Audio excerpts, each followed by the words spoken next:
Bonjour à toutes et à tous et bienvenue sur le podcast de Talk CEC. Talk CEC, c'est un centre d'événementiel et une maison culturelle européenne située au cœur de Bruxelles. Dans nos podcasts, nous recevons des artistes, créatifs et partenaires pour discuter sur des thèmes environnementaux, culturels ou des expériences de vie.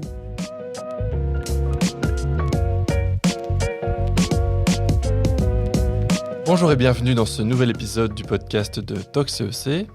Aujourd'hui, nous avons encore un duo très intéressant avec nous. Ruben Voca, illustrateur et graphic designer, et Michel Vinkamp. Quand Michel a participé à la création d'une œuvre pour l'exposition Mer et Océan, il était chef de service de sismologie gravimétrie à l'Observatoire de Belgique et aujourd'hui, il est directeur du Musée des sciences naturelles à Ixelles. Vous vous en doutez, si on réunit ces deux personnes autour de la table aujourd'hui, c'est parce qu'ils ont collaboré sur une fresque, une œuvre de manière générale pour l'exposition Mer et Océan. Bonjour Ruben. Hello. Bonjour Michel. Bonjour. Comment ça va ? Bon, ça va bien, je m'habitue à mes nouvelles fonctions. Et moi, ça va très bien aussi, merci. Alors, merci d'être avec nous pour ce podcast. Comme je le disais en introduction, vous avez travaillé ensemble pour l'exposition Mer et Océan. Alors ici, donc, l'œuvre se concentre sur les mouvements des plaques tectoniques et son influence sur les mers et océans, fatalement. Est-ce qu'on pourrait commencer par une description de l'œuvre sur laquelle vous avez travaillé ? Qu'est-ce que vous représentez exactement et pourquoi ? C'est une vaste question. Peut-être une introduction de Michel, savoir de quoi ça parle, parce que c'est ça qui m'a donné un peu l'impulsion aussi. Ok. L'idée. Oui, alors quand on parle de l'élévation du niveau moyen des mers, c'est vrai que c'est un problème réel et que les océans sont en train de monter. Mais ce n'est pas le seul problème. Si vous êtes à la côte, la mer monte est une chose, mais il faut savoir aussi s'assurer que la côte, elle ne bouge pas. Or, si votre côte descend suite à je ne sais quel mouvement tectonique, vous amplifiez le problème. Inversement, si la côte monte, à la limite, vous n'avez pas de problème. Et ça va dépendre très fortement des endroits où vous vous trouvez. Et donc, je pense que notre artiste a traduit ça très bien avec des hauts et des bas. Tout à fait, ça m'a parlé très fort en fait. L'un des graphiques que tu m'as montré où on voit effectivement l'affaissement des côtes et la montée des eaux qui est une conséquence de ça. Et ça m'a très fort parlé parce que je me suis dit, quand on parle montée des eaux, c'était assez abstrait dans ma tête et je trouvais que ce graphique me donnait vraiment une vision un petit peu très claire de ce qui se passait et ça m'a donné l'envie tout de suite de parler de haut et de bas. C'est ça qui m'a donné un peu d'impulsion et puis après, la suite un peu du procédé de réflexion, c'est de se centrer un peu sur ce qui se trouve sur cette terre parce que quand on dit on perd ce qui se trouve sur la terre à cause des montées des eaux, ça restait abstrait. Mais moi, j'aime les musées, j'aime la culture et quand on me dit qu'on perd des choses, c'est ça que je trouvais important de mettre en évidence. Donc j'ai voulu parler des musées qu'on perdait, de tout l'aspect culturel en tant que Belge, toutes les choses qu'on aime en tant que Belge qui disparaîtraient sous les eaux, quoi. Donc mon œuvre met en scène toutes ces choses-là, donc les musées de Anvers, de Courtrai, de Zeebrugge, et encore un dernier dont je me souviens plus, sous les eaux en fait. Et il y a un petit côté dramatique, donc on voit des réflexions des musées dans des flaques d'eau, comme si au fond on n'avait plus accès au musée, mais vu que l'image est dans une flaque d'eau, l'image est inversée. Donc on a un peu cet effet en fait que je cherchais avec le up and down, haut et bas. Donc c'est une révolution entre le haut et le bas, et donc on a toujours cette impression d'être sous les eaux, et on ne peut plus vraiment marcher. Ma pièce est remplie de flaques, donc on ne sait plus trop où marcher. Il faut naviguer à travers tout ça. Il y a une belle mise en garde dans l'expo, on ne peut pas marcher dans l'eau. C'est ça, il y avait deux craintes à tout ça. Il y avait la première, c'est que les gens marchent dessus, mais aussi peut-être aussi expliquer aux gens que quand l'eau monte, on n'a plus trop d'endroits où se véhiculer ni de quoi faire en fait, donc on ne sait plus vraiment marcher non plus. Et j'aime beaucoup quand même la simplicité, ce qu'il y a toujours de mieux, c'est l'exploitation de l'escalier un peu raide avec ce up and down qui illustre tellement bien le problème. Ça synthétisait bien l'idée et je reste graphiste aussi, donc j'aime bien donner du sens à ce que je fais et vraiment cette rencontre était chouette pour ça aussi. Clarissa m'a approché en disant faisons une pièce ensemble, quelque chose de cohérent avec la thématique, mais quand elle m'a proposé de faire quelque chose en duo avec un scientifique qui s'appelle Michel du coup, j'ai été ravi parce que ça donne du sens à ce que je fais beaucoup plus et ça rejoint un peu plus mon métier de graphiste où on cherche à donner du sens à l'image beaucoup plus. C'est réussi. Merci beaucoup. Merci, ça me fait plaisir. Et, voilà. Et oui, c'est vrai que quand on pense tectonique des plaques, etc., on pense tremblement de terre, je pense à volcan, je pense à éventuellement raz-de-marée, mais forcément, je pense pas qu'il y il y a peut-être effectivement des lieux qui vont... Oui, qui peuvent s'affaisser suite à des mouvements tectoniques, suite à des changements de charge. Il y a ce qu'on appelle le rebond post-glaciaire. En fait, jusqu'à 20 000 ans d'ici, le nord de l'Europe était couvert d'une immense calotte glaciaire qui faisait plusieurs centaines de mètres d'épaisseur. Et puis, cette glace a disparu. C'est l'âge de glace, le dessin animé. Et en fait, il faut savoir que la croûte terrestre, c'est comme un bateau qu'on décharge. Si on enlève la charge, la croûte terrestre, elle remonte parce qu'elle a une certaine élasticité.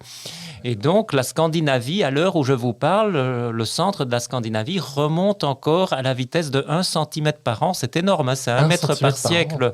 Parce que suite à cette perte de charge, bon, il y a une élasticité, mais elle est quand même relative. Ça met un certain temps à reprendre sa forme. C'est comme lorsqu'on met son doigt dans le miel ou le sirop de liège. Quand on enlève le doigt, ça prend un certain temps. C'est viscoélastique en termes techniques. Eh bien, la Scandinavie remonte, et le port de Stockholm, en fait, remonte à la vitesse de, disons, 8 mm par an. Et donc, eux, ils se fichent de la montée moyenne du niveau de moyen des mers parce qu'ils montent plus vite. Ils montent plus vite que le... Par contre, il semble que les dernières études semblent montrer que les côtes du nord-ouest de l'Europe, depuis la Hollande jusqu'à l'Aquitaine, par exemple, il y a une baisse de l'ordre du millimètre par an. Alors, quand vous dites que la mer monte de 3 mm par an et qu'en plus, si Ostende en plus descend de 1 mm par an, ça vous fait un problème. Et il y a d'autres raisons aussi à ces mouvements. C'est parfois beaucoup plus localisé. C'est ce qui se passe à la Nouvelle-Orléans. Si la Nouvelle-Orléans avait tant souffert du cyclone et des inondations, c'est entre autres parce que la zone s'abaisse liée à des pompages. Quand on pompe les aquifères ou les nappes de pétrole, ça peut faire baisser le niveau du sol. Ça peut être un problème dans beaucoup de régions côtières, à Shanghai par exemple.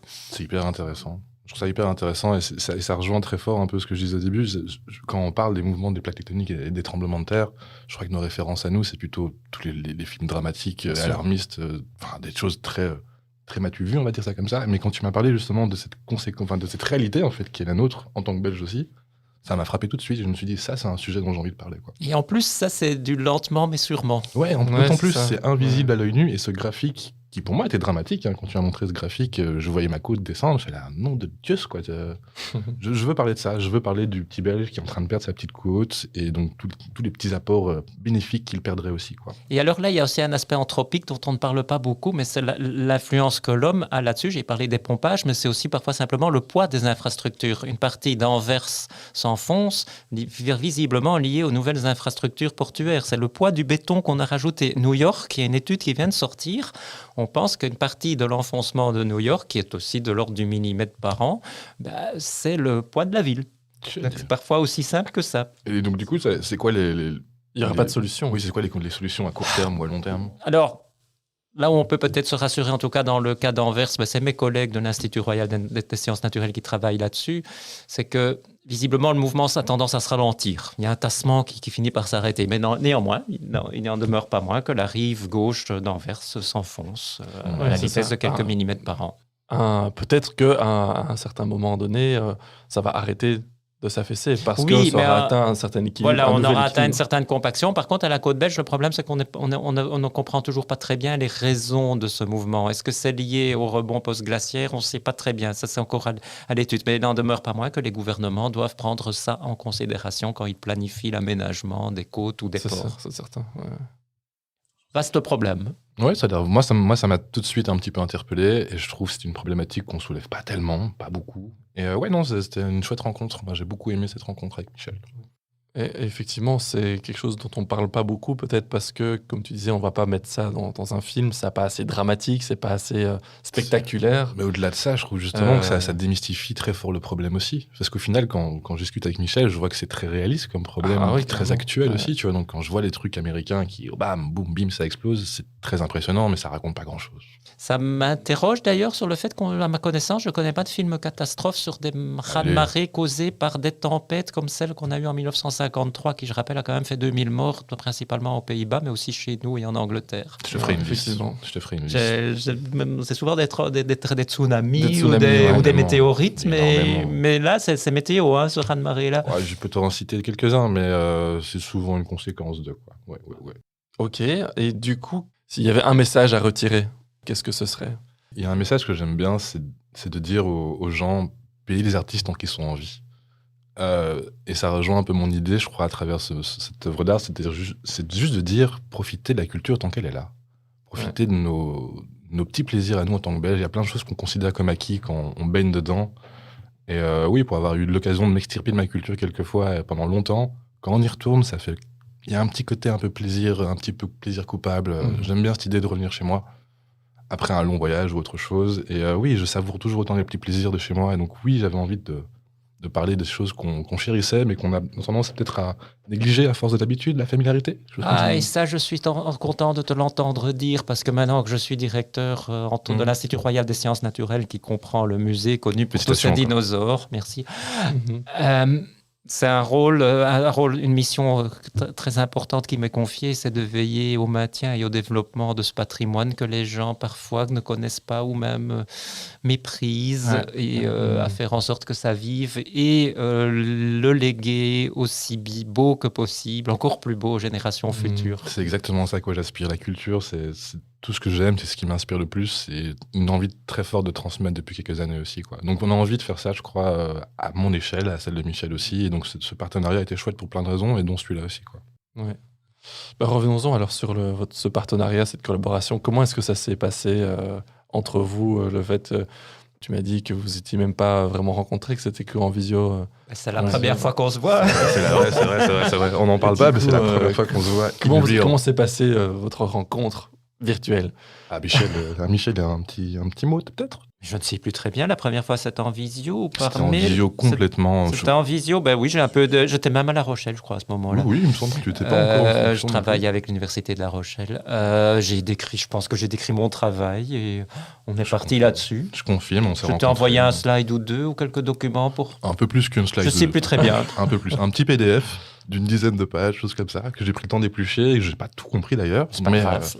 Avec ton appui derrière et tes explications, j'ai pu traverser le PDF. Et dedans, du coup, il y avait un de ces graphiques qui m'a vachement interpellé. Et c'est de là l'impulsion un petit peu aussi de créer quelque chose. Et ensuite, c'est dommage que ce ne soit pas filmé, parce que j'ai mon cahier avec les petites ébauches et les discussions que j'ai eues avec Michel aussi, au fond, qui me sert un petit peu de pied à l'étrier pour avancer derrière. Et j'ai fait un petit suivi ensuite. Donc, j'ai montré un peu à Michel via mail où j'en étais. On a discuté un petit peu de mon avancement, mon idée aussi, avec cette simplification du problème autour d'un up and down avec juste deux flèches, a très fort plu à Michel. Oui, ça j'aime beaucoup. Je t'avais envoyé le slide où je mesure la mer avec une règle. Non, tu n'as pas fait ça. Je t'avais pas envoyé ça. J'avais fait une photo de moi qui me met au bord de la mer et je prends un mètre, en voile. Faut que tu m'envoies ça. C'était pour une conférence, pour illustrer, ça monte ou ça descend. J'avais aussi mis des flèches, mais ça c'est beaucoup plus parlant ce que toi tu as. Merci beaucoup. Mais moi je suis pas graphiste. On n'a pas tous, on n'a pas tous. Chacun son truc. J'ai la culture BD, mais bon, voilà. On n'a pas tout. Mais c'était très chouette de synthétiser du coup cette idée à Michel, qu'il la reconnaisse aussi comme intéressante. C'était quand même un petit peu ça à quoi j'aspirais aussi, qu'il dise c'est intéressant, ça répond à ma problématique. Et moi derrière, j'ai profité un peu aussi de l'impulsion de Michel pour pouvoir l'installer en super grand sur l'escalier. Ma chérie m'a aidé à peindre, je tenais à le souligner, parce que j'ai pas peint ça tout seul non plus. Mais c'était très chouette comme expérience et je crois que ça a plu. D'une manière ou d'une autre, ça a plu, oui. Et de ton côté, du coup, cette collaboration avec un artiste, comment est-ce que tu l'as vécu? Très bien, c'était pas la première. Oh, j'allais te poser la question, c'était la première fois ou pas? Non, j'avais pas parlé, j'avais fait ça avec les studios Peyo. Ils m'ont fait un dessin. Et c'était le même genre de situation. J'explique à l'artiste, des dessinateurs, des studios Peyo, tiens, voilà l'instrument. Et il m'en a fait livrer sa vision. Et ça m'a bien fait rire. Et en plus, il avait rajouté des choses personnelles. Et voilà, j'étais très content parce que j'avais expliqué le problème et puis il l'avait mis à sa sauce. Et, c'est toujours ça qui est agréable quand tu as quelqu'un qui donne un input un peu différent de ce que tu aurais fait.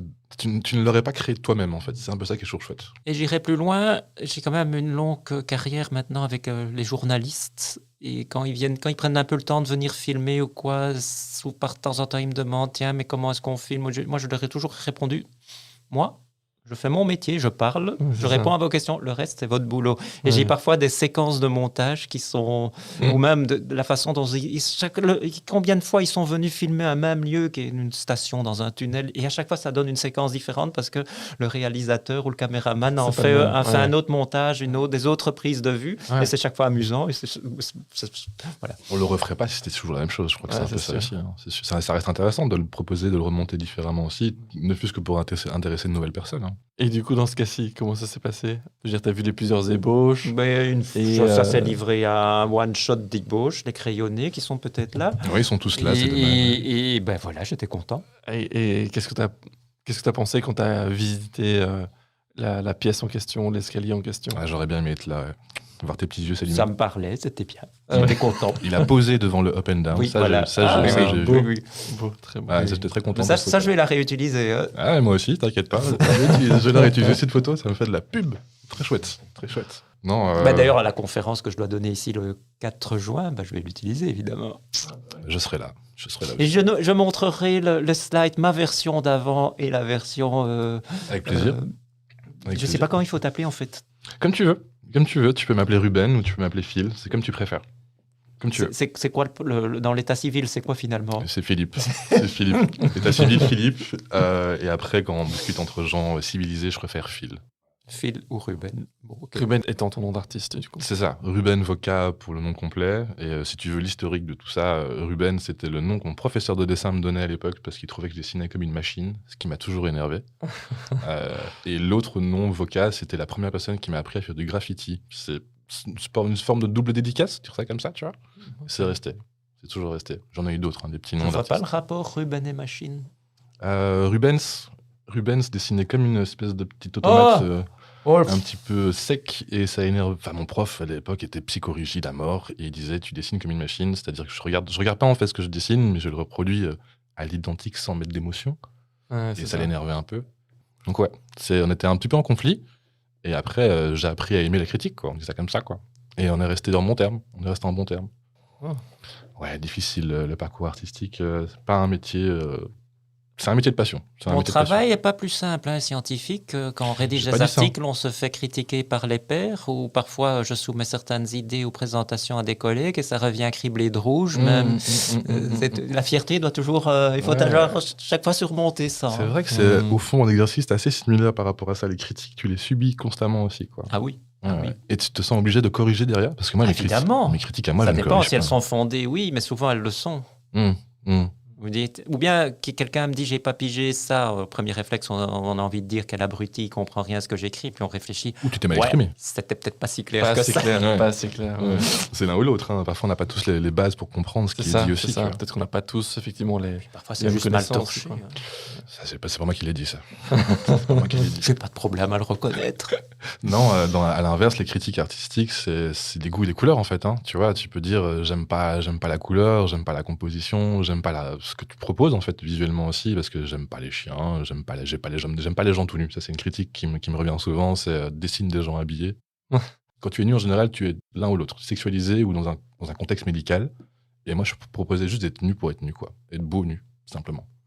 Enfin bon, on s'éloigne peut-être du niveau de la mer, si ce n'est que si la mer montre, il vaut mieux se mettre tout nu. Mais il vaut mieux être appareil, quoi. Sorry pour divaguer un peu.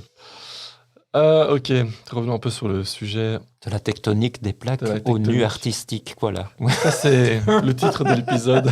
C'est vraiment ouais, je suis désolé pour ça. Pourquoi pas?